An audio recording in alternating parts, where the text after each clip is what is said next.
juga Mbak Ida. Oke, saya siap. Ya kan? Dan saya siap, benar siap. Habis saya pulang dari beberapa hari, saya tuntut teman saya ini. Mana program ini, saya perlu ini, saya perlu ini. Karena saya harus punya. Kalau saya sudah nama saya iya, pasti saya jalankan. Kalau saya pikir ini nggak bisa, saya nggak berani.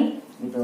Makanya saya tuntut ini teman saya. Mana ini saya inginkan waktu saya bicara sama Pak Ida. Tunggu, nggak jalan.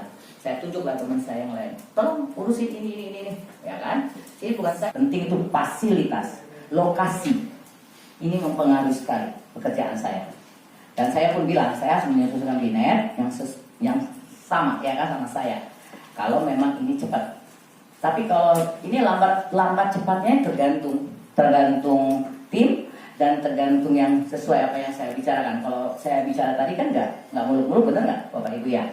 Kalau olahraga kita mau latihan jauh, kita mau promosikan produk ini jauh, orang tahu dari mana. Bowling aja nggak hidup tuh. Saya datang orang bowling. Ini bowling aja udah bagus begini aja nggak hidup. Marketingnya mana sih? Tapi saya gitu loh. Saya datang buat bowling karena saya suka bowling. Ini kan gampang loh, saya bilang. Ini indah dan keren.